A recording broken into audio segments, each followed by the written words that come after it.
I was a senior, and then I never saw him again. And then 2 years later, he and his band called and asked me if I wanted to be in their band. And it was San Francisco, and music was the thing. And we were like in the mecca of the most amazing musical. I can't even tell you, it would be hard to explain if you weren't there. But it was the place to be. And so I said, of course, I'd love to be in a band. And so I ended up joining this band, and not all that long on down the line from then, we were lucky enough to start opening up for very, very big acts. And I'm not bragging, but I am a little bit. Jimi Hendrix, 75,000 people at the Santa Clara Fairgrounds. Janis Joplin, 30,000 people, Stanford French Amphitheater. Santana, Monterey Carmel, right before Woodstock, the movie.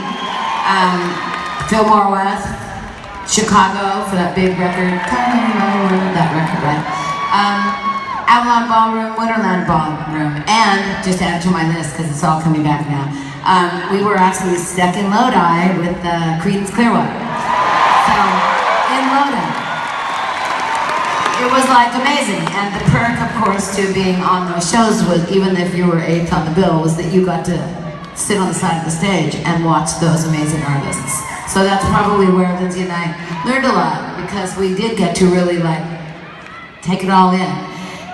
So anyway, we made pretty good money, and I was going to college. I was going to San Jose State, and my parents were completely supporting me. The rest of the band weren't going to school, so I was doing two things at once. But my mom and dad didn't make me put that money in a savings account. They actually let me keep it. And I look back now and I can't believe that they didn't make me save that money, but they didn't. So anyway, I saved it up for myself, and I had heard this rumor that there was this clothes store in downtown San Francisco that the famous rock and roll women went and bought their clothes. And I was like determined that I was gonna buzz up there in my Corvair Monza candy apple red convertible 5-speed that my father had bought for me, and I was gonna buy something there. So I did. I found the store, and I walked into the store, and I knew the second that I walked into the store there was nothing there that I was going to be able to afford. It was a tiny little store. It was full to the rafters with just the most magical, beautiful things you've ever seen in your life, and nothing affordable. And a beautiful wood floor. This is the part I remember the most. It was hand-painted. I have never seen anything like it since. But I stood on the floor and looked at this floor, knowing that I was standing in the same place where Janis Joplin and Grace Slick and many, many famous women had stood. And what I did was I had what I like to call a /seizure premonition, where I all of a sudden really saw the future, and I felt something that was coming, and it wasn't what I had felt before I got there, which was like I was in a great band and we were doing good. It was more than that. It was like, whoa. And it was, what I saw was that day was this. I saw Mick and John and Christine and Stevie and Lindsay and Fleetwood Mac.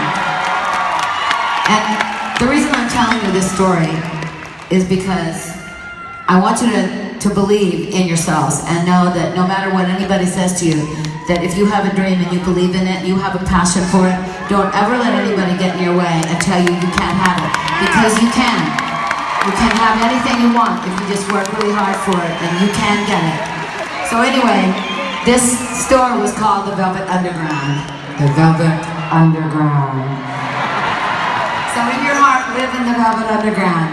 The song is "Soaring Back to the Velvet Underground," back to the floor that I loved, to a room with some lace and some paper flowers, back to the gypsy that I was.